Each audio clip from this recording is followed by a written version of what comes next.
दोस्तों, हमारे channel PNH history में आपका स्वागत है और इस चैनल में हिस्ट्री से रिलेटेड वीडियोस डाले जाएंगे। दोस्तों, इस वीडियो में बात होगी ज़हीरुद्दीन बाबर के बारे में। ये वो बहादुर और होशियार इंसान था जिसने हिंदुस्तान की सबसे मजबूत और सबसे लंबे वक्त तक कायम रहने वाले सल्तनत यानी मुगलिया सल्तनत की बुनियाद रखी थी। दोस्तों, इस बात तो किसी से भी छुपी हुई नहीं है कि हमारे देश भारत पर सबसे ज़्यादा लंबे समय तक किसी ने भी सल्तनत की है तो वह मुग़ल सल्तनत। मुग़लों ने न सिर्फ हमारे देश भारत को एक जगह इकट्ठा किया बल्कि साथ साथ इस देश को हद से ज़्यादा मजबूत भी किया। न जाने आज हमारे देश में मुग़ल सल्तनत के बारे में जब भी जिक्र किया जाता है तो जहाँ एक तरफ कुछ लोग मुग़ल का नाम सुनकर खुश होते हैं तो वहीं दूसरी तरफ कुछ लोग ऐसे भी हैं जो उनका नाम सुनकर गुस्सा करने लगता है। और इन तमाम चीज़ों का वजह है एक ही है, वह है हिस्ट्री। क्योंकि मुग़लों के बारे में हर एक को अलग अलग हिस्ट्री पढ़ाई जाती है। जहाँ एक तरफ मुग़लों का साफ किरदार दिखाया जाता है और काले किरदार को छुपा लिया जाता है तो वहीं दूसरी तरफ मुग़लों का सिर्फ काला किरदार को दिखाया जाता है और सफ़ेद किरदार को छुपा लिया जाता है। लेकिन दोस्तों, इस वीडियो में आपको मुग़लों की रियल हिस्ट्री बताएंगे क्योंकि आज हम जिस हिस्ट्री बुक से बना रहे हैं वो बुक का नाम है बाबरनामा। ये वो किताब है जो खुद मुग़ल बादशाह बाबर ने लिखा था। दोस्तों, इस वीडियो में जानेंगे कि बाबर कौन था और बाबर हिंदुस्तान में कैसे आया था और आखिरकार हिंदुस्तान में आने के बाद इतनी छोटी फ़ौज के साथ इतनी मजबूत और ताकतवर सल्तनत कैसे बन गई थी। दोस्तों, बाबर का जन्म 14 फरवरी 1483 ईस्वी को उज़्बेकिस्तान में हुई थी।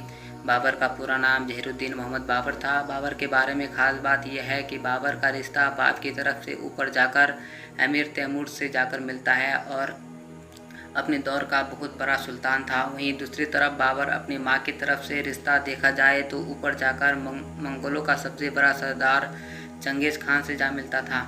यानी अगर ये कहा जाए तो गलत नहीं होगा कि बाबर अमीर तैमूर और चंगेज़ खान की बहादुरी विरासत में मिला था। दोस्तों, आप तो ये जानते ही होंगे कि अमीर तैमूर की बहुत बड़ी सल्तनत थी, लेकिन जब अमीर तैमूर की इंतकाल हुआ तो उसकी सल्तनत को उसके बेटों ने कई हिस्सों में बांट लिया था। उन्हीं बटी हुई सल्तनत में से एक सल्तनत उज़्बेकिस्तान के इलाके में भी थी।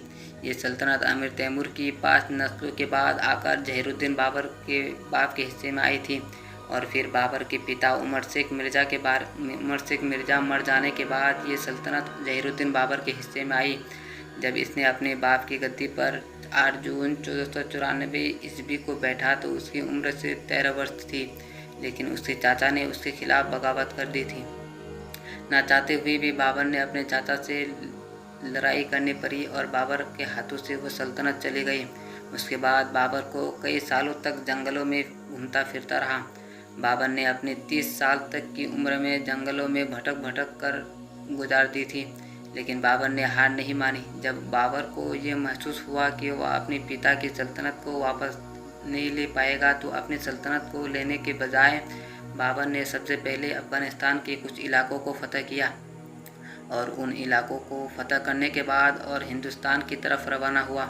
लेकिन जब बाबर ने हिंदुस्तान की तरफ फतह करने के लिए रवाना हुआ तो बाबर के पास सिर्फ 13,000 फौज थी और उसका मुकाबला पठान सल्तनत के सुल्तान इब्राहिम लोदी के पास तकरीबन 1 लाख फौज थी। लेकिन इब्राहिम लोदी को यही लग रहा था कि बाबर को आसानी से हरा सकता था, क्योंकि इब्राहिम लोदी के पास 1 लाख फौज के साथ साथ हज़ारों की संख्या में हाथी भी मौजूद थे। हालांकि बाबर के पास हाथी भी नहीं थे, सिपाही भी कम थे और हथियार भी कम थे, लेकिन बाबर को पूरा विश्वास था कि वह इब्राहिम लोदी को हरा देगा, क्योंकि बाबर के पास एक ऐसा हथियार था कि आज तक हिंदुस्तान में किसी ने भी नहीं देखा था और ना ही इस जंग से पहले हिंदुस्तान में ये हथियार देखा गया था। और ये हथियार ना बाबर की वो खतरनाक तोपें। आखिरकार एक दिन पानीपत के मैदान में बाबर और इब्राहिम लोदी की युद्ध शुरू हो गई। इब्राहिम लोदी ने जब देखा कि मेरी फ़ौज बाबर के मुकाबले में हद से ज़्यादा है तो उसने अपनी फ़ौज को एक साथ खुले मैदान में हमला करने को कहा। लेकिन शायद इब्राहिम लोदी बहुत बड़ी गलती थी, क्योंकि बाबर ने जब देखा कि इब्राहिम लोदी की पूरी फ़ौज खुलकर हमला कर रही है तो बाबर ने भी सारे तोप चलाने वालों को ऑर्डर जारी कर दिया। बाबर के पास उस जंग में तकरीबन 10 तोपें थी। बाबर की जब सारी तोपों ने एक साथ गोले बरसाने शुरू किए तो इब्राहिम लोदी की हज़ारों सिपाही को कुचलते चले गए। जिसकी वजह से इब्राहिम लोदी की पूरी फौज में भगदड़ मच गई थी और चाहकर भी इब्राहिम लोदी इस जंग को नहीं रोक सका और इस जंग में लोदी की खुद भी मारा गया। इस तरह से बाबर को हिंदुस्तान में पहली फतह नसीब हो गई और इस जंग को जीतने के साथ ही बाबर ने हिंदुस्तान में मुग़ल सल्तनत की बुनियाद रख दी थी।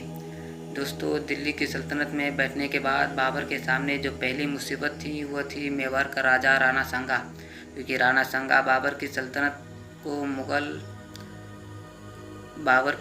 को कबूल करने में हरगिज़ तैयार नहीं था। हालांकि आपको जानकर हैरानी होगी कि बाबर को हिंदुस्तान में राणा सांगा ने बुलाया था। राणा सांगा ने बाबर को ये खत लिखा था कि तुम भारत आओ और भारत का जालिम के हाथों से छुड़ा लो, क्योंकि राणा सांगा ये सोच रहा था कि शायद बाबर अमीर तैमूर की तरह हिंदुस्तान को फतह करके और इसे लूट करके वापस चला जाएगा और जब लोधी सल्तनत लूट जाएगी तो हम सब राजपूत मिलकर एक साथ एक बड़ी सल्तनत कायम कर लेंगे। लेकिन उसे इस बात पर जर्रा बराबर भी शक नहीं था कि बाबर हिंदुस्तान में रहकर सल्तनत करने लगेगा। लेकिन जब बाबर ने दिल्ली पर सल्तनत करना शुरू किया तो राणा सांगा ने उससे सल्तनत को कबूल करने से इनकार कर दिया। आखिरकार दिल्ली का सुल्तान बनने के एक साल बाद यानी 17 मार्च 1527 को राणा सांगा और बाबर के बीच एक ज़बरदस्त जंग हुई और इस जंग में भी बाबर की जीत हुई। इस जंग के तकरीबन एक साल बाद राणा सांगा की मौत हो गई और 2 साल बाद यानी 26 दिसंबर 1530 ईस्वी को आगरा में बाबर की मौत हो गई।